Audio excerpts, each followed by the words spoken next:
नमस्कार कास्तकार बांधवांनो, मी उदय लोड माझी शेती या यूट्यूब चॅनलवर करतो आता सर्व कास्तकार बांधवांचे मनापासून पुन्हा एकदा खूप खूप स्वागत। कास्तकार बांधवांनो, थंबनेल पाहिलं, टायटल वाचलं हो मित्रांनो, सामान्य कास्तकार बांधवांसाठी सध्याच्या कंडिशनची सगळ्यात महत्त्वाची अपडेट की आता देशांतर्गत बाजारामध्ये 1 तारखेनंतर प्रचंड बदलणार या ठिकाणी सोयाबीनचा बाजार। सध्याच्या कंडिशनची ही सगळ्यात महत्त्वाची अपडेट की आता 1 तारखेनंतर देशांतर्गत बाजार मध्ये प्रचंड बदलणार या ठिकाणी सोयाबीनचा बाजार। पण 1 तारखेनंतर आता देशांतर्गत बाजारामध्ये असं काय घडणार की ज्याच्यामुळे आता 1 तारखेनंतर देशांतर्गत बाजारामध्ये प्रचंड बदलणार या ठिकाणी सोयाबीनचा बाजार।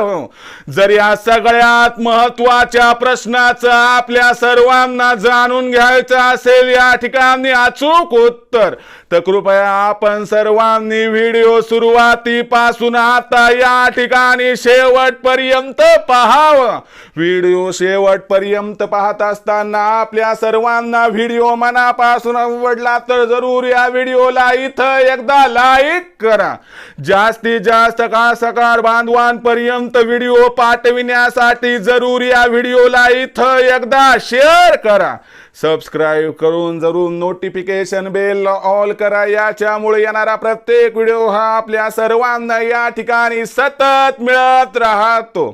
तर बघा कास्तकार बांधवांनो, सामान्य कास्तकार बांधवांसाठी सध्याच्या कंडिशनची सगळ्यात महत्त्वाची अपडेट की आता 1 तारखेनंतर देशांतर्गत बाजारामध्ये प्रचंड बदलणार या ठिकाणी सोयाबीनचा बाजार।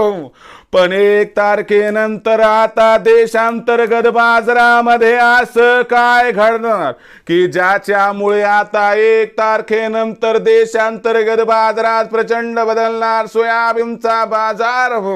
या बदलामध्ये आता देशांतर्गत बाजारात सोयाबीनचा भाव हा 1 तारखेनंतर कुठून कुठपर्यंत पोहोचणार, या सगळ्यात महत्त्वाच्या प्रश्नाचं आता जाणून घेऊयात। चला सविस्तर उत्तर बघा मित्रांनो, सध्याच्या कंडिशनला जर बघितलं तर 1 तारखेनंतर देशामध्ये सोयाबीनची विक्री 100% घटणार।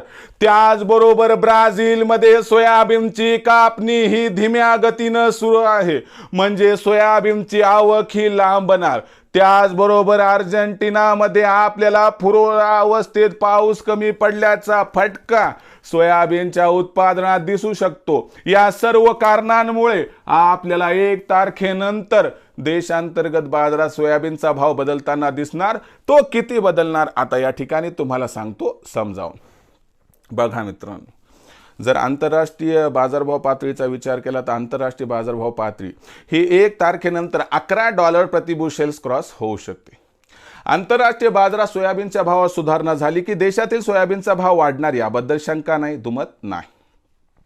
पण किती वाढणार लक्षात घ्या, सध्या भाव पातळी 3800 ते 4100 दरम्यान आहे। याच्यामध्ये सुधारणा 100% होणार आणि भाव पातळी 4000 ते 4300 दरम्यान पोहोचणार। पण ही तेजी आली, आता भविष्यात 4.5 भाव होईल, 5 होईल अशी अपेक्षा नाही। त्यामुळे आलेल्या 100-200च्या तेजीमध्ये आपल्याला 1 तारखेनंतर सोयाबीनची विक्री करायची आहे, कारण भविष्यात सोयाबीनचे भाव भरपूर वाढतील अशी शक्यता दिसत नाही। ज्यांचं हमीभावावर सोयाबीन विक्री करणं हे स्वप्न शक्य होऊ शकते त्यांनी तिथं विक्री करा। जे खुल्या बाजारातच विकणार आहेत किंवा ज्यांना पर्याय नाही त्यांनी काय करायचं, 1 तारखेनंतर या तेजीमध्ये सोयाबीनची विक्री करून टाकायची, ओरिजिनल पावती घ्यायची, ज्याच्यामुळे भावांतर योजनेचा आपल्याला 100% होईल इथं फायदा। आता भविष्यात देशातील बाजारात सोयाबीनचा भाव हा कसा राहणार याबद्दल अधिक वाचूक माहिती प्राप्त करण्यासाठी पाहत राहा आवडते यूट्यूब चॅनल माझी शेती। व्हिडिओ आवडला असेल लाईक करा, कास्तकार बांधवांना पाठवण्यासाठी शेअर करा, सबस्क्राइब करून नोटिफिकेशन बेल ऑल करा, याच्यामुळे येणार प्रत्येक व्हिडिओ आपल्याला सतत मिळत राहतो। तर मित्रांनो, असेच एका नवीन व्हिडिओसह मी आपला मित्र उदय लोड आपल्या सर्वांचे आवडते यूट्यूब चॅनल माझी शेतीवर मिळत राहील। तोपर्यंत माझ्या प्रत्येक शेतकरी मित्रांचे कास्तकार बांधवाच्या आजच्या व्हिडिओमध्ये मनापासून खूप खूप आभार।